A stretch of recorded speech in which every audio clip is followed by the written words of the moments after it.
The Ontario Teachers Pension Fund is purchasing a percentage of an American utility, electrical and gas utility.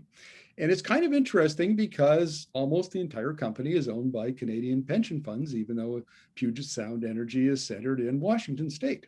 So I'm going to talk to Patrick DeRochie from Shift Action for Pension Wealth and Planet Health, who has some concerns about Canadian pension funds buying into utilities like this one. So welcome to the interview, Patrick. Glad to be here. Thanks, Markham. Can you give us an overview of your take on this deal? Yeah, like you said, Markham, last week, Ontario Teachers Pension Plan announced that in partnership with Macquarie Asset Management, they were buying a 31% stake in Puget Sound Energy, which is an integrated electric and gas utility out of Bellevue, Washington. What was really notable about this is that they were buying it from the Canada Pension Plan, which is one of 4 Canadian pension fund owners of this fund. So OMERS owns about a quarter of it. BCI, which is BC's federal or provincial public sector pension manager, owns about 21%. AIMCO, Alberta's pension manager, about 13.6%. And now Ontario Teachers with about 15.8%. So that's over 75% of this utility in Washington is now owned by Canadian pension funds. And 3 of those pension funds actually have a seat on Puget Sound Energy's board. So you have some direct involvement in the governance operations of this company by these funds. And we're tracking this issue really closely because obviously all these Canadian pension funds say they care about climate change, say that climate change is a financial risk to the retirement savings of their beneficiaries, and say that they want to be part of the transition to a safe climate future. So we really think that Puget Sound Energy could be an example of how they can use their capital and their influence in the financial sector to really move a carbon-intensive company in the right direction and decarbonize it in line with the Paris Agreement. Now, can you explain to us why this is a carbon-intense utility? I mean, it's electricity and natural gas, so I get the gas side, but why overall is it carbon-intense? Yeah, so like I said, PSE is an integrated utility, so it has about 1.1 million electric customers and 900,000 gas customers. It's one of Washington State's main gas distribution companies, but almost 2/3, these are 2019 numbers, but almost 2/3 of PSE's electricity generation is coming from fossil fuels.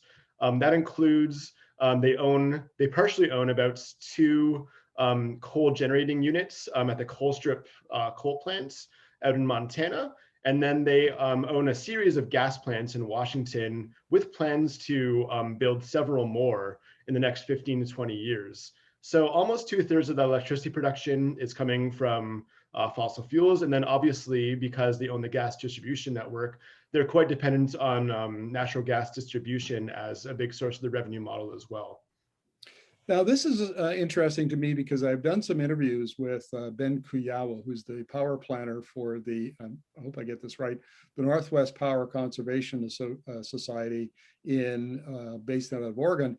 And they're they're a government agency that does a lot of the planning for this particular region around electricity.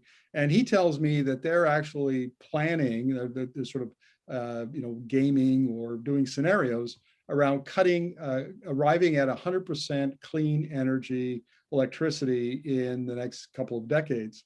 So it seems a bit incongruous that the Puget Energy is going off in the other direction, while planners working on the system are looking at getting natural gas out of electricity generation. Yeah, I mean, first of all, credit where credit is due. Washington does have some of the strongest climate action policies in North America. They're requiring other utilities and power generation to be carbon-free by 2045. And Puget Sound Energy has made their own commitment to align with that. And to their credits, they've been expanding their investments in renewables, wind, solar, and hydro, in demand response, in energy efficiency and conservation. They made a big leap into storage recently. And they have a number of efficiency and conservation programs for their residential and industrial customers. But at the same time, they're trying to build a natural gas facility in Tacoma, Washington. They're planning to expand their natural gas pipeline network. They're building several new natural gas-fired power plants that they say will be powered by renewable natural gas, but we don't see the supply of that RNG actually matching the power needs that would be required for these power plants. So we think it's a bit of an inconsistency there, where we think it should be all going in one direction, considering the severity of the climate crisis and the impacts that the Pacific Northwest is already seeing on climate change. For this big utility to be saying that they're serious about decarbonization, but making investments now that will lock us into gas use for decades to come. And just to wrap up this interview, Patrick, I suppose it could be argued that it's a bit ironic that in Canada, where we're phasing out coal, and there's the Prime Minister Trudeau has recently made a commitment to have the Canadian power grid 100% clean energy by, I can't remember, it's 2030 or 2040, but it's not that far down the road. And yet at the same time, Canadians' pensions, various pensions, are being used to invest in more carbon intense kinds of electricity production and energy distribution south of the border.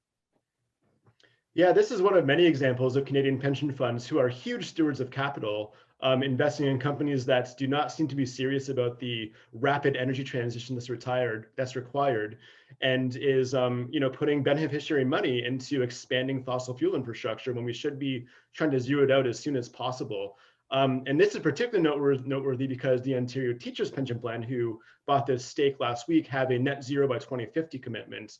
And we've been asking for months now for them to show us a plan of how they align their portfolio with their net zero commitments by 2050. And we haven't seen that yet.